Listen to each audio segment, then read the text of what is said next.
ഇന്ന് ജൂൺ 1. ഇന്നത്തെ ദിവസത്തിന്റെ പ്രത്യേകത എന്താണെന്നറിയോ? ഇന്നാണ് ലോക ക്ഷീര കർഷക ദിനം. ഇതിനോടനുബന്ധിച്ച് ഞങ്ങൾ കൂട്ടുകാർ ക്ഷീര കർഷകനായ സലീം കെയെ സന്ദർശിച്ചു. അദ്ദേഹം ക്ഷീര കൃഷിയെക്കുറിച്ചും ഒരുപാട് കാര്യങ്ങൾ പറഞ്ഞു തന്നു. ഒന്ന് കണ്ടു നോക്കിയാലോ?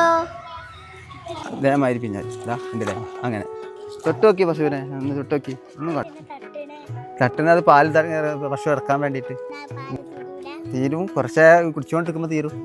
ഇനി കുറച്ച് കഴിഞ്ഞ് ഒരു മണിക്കൂർ കഴിഞ്ഞാൽ വീണ്ടും പാലാവും. പശുവിനെ തോത്തിൽ കെട്ടും, പുല്ല് കൊടുക്കും, പിന്നെ വയലിൽ പെട്ടും പുറത്ത് കെട്ടും, പച്ചപ്പുല്ലുകളൊക്കെ കൊടുക്കും, പിന്നെ പുല്ല് അരിഞ്ഞു കൊടുക്കും. ഇതൊക്കെ കണ്ടില്ല വൈക്കോലുകൾ. നിങ്ങളവിടെ പശു ഇല്ല? ആട്ടുകുട്ടികൾ പണ്ട് കൊമ്പ് കുടിച്ചു. ഇത് 1 വയസ്സ് വരെ പാൽ കുടിക്കും. പ്രസവിച്ചിട്ട് 20 ദിവസമായിട്ട്. തള്ളക്ക് 5 വയസ്സ്. കുളിപ്പിക്കണം. തോത്തുണ്ട്, ഇതാ അവിടെ തോത്തുണ്ട്, നിങ്ങൾക്ക് കാണാം. ഇതാണ് തോത്ത്. ഇവരാണ് അവർ കിടക്കല് രാത്രിയിൽ. അത് വേസ്റ്റ് ചാണകം.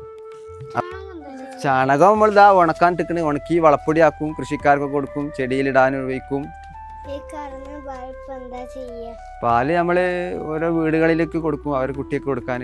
തൈരുണ്ടാക്കും, തൈരിനെ മോരാക്കി നെയ്യെടുക്കും. വെണ്ണ പറഞ്ഞ സാധനമില്ലേ, അത് ഒറിജിനൽ വെണ്ണാക്കി എടുക്കും.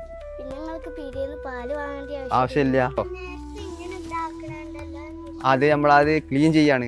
കറന്ന അവിടേക്ക് തന്നെ അതിലെന്തെങ്കിലും രോമങ്ങളൊക്കെ ഉണ്ടെങ്കിൽ, കൊഞ്ഞാടി ഉണ്ടെങ്കിൽ അതൊക്കെ എടുത്തിട്ട് പിന്നെ അത് നമ്മൾ കുടിക്കാനൊക്കെ ഉപയോഗിക്കണല്ലേ, ക്ലീൻ ആയിട്ട് എടുക്കണ്ട.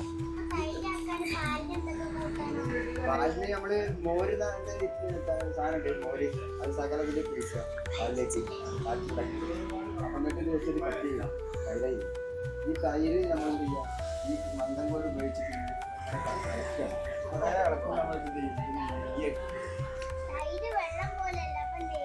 അതിന് വരും. ഇളക്കി കഴിഞ്ഞാൽ അപ്പൊ നെയ്യ് വന്നു കഴിഞ്ഞാൽ നെയ്യ് നമ്മൾ എടുത്ത് കഴിയുമ്പോൾ ഇതായി ഒറിജിനൽ വെണ്ണ. ആ പാത്രത്തിലിട്ട് ചൂടാക്കുമ്പോൾ ഉണ്ടാവും ഒരു എണ്ണമാതിരി വയലുമാതിരിയൊക്കെ ഉണ്ടാവും. ഇതുകൊണ്ട് നമ്മൾ ഫുഡൊക്കെ ഉണ്ടാക്കാൻ നല്ല ടേസ്റ്റ് ആയിരിക്കും. ഇപ്പൊ പഴംപാട്ടി അറിയില്ലേ, ഈ പഴംപാട്ടിന് ഇട്ടുകൊണ്ട് എന്ത് ടേസ്റ്റ് ഉണ്ടാവും. ബിരിയാണി ഉണ്ടാക്കിയാൽ നെയ്ച്ചോറൊക്കെ ഉണ്ടാക്കിയാൽ നല്ല ടേസ്റ്റ് ആയിരിക്കും നെയ്യ്. അതൊക്കെയാണ് നമ്മൾ ഈ പശുവിൽ നിന്ന് എന്തൊക്കെ നമുക്ക് കിട്ടുന്ന ഗുണങ്ങൾ. പാല് തരുന്നത്, ചാണകം ഒരു അപ്പടിയായിട്ട് പോകുന്നു. ഈ പാലിൽ നിന്നിട്ട് നമ്മൾ എന്തൊക്കെ വിഭവങ്ങൾ ഉണ്ടാക്കുന്നു.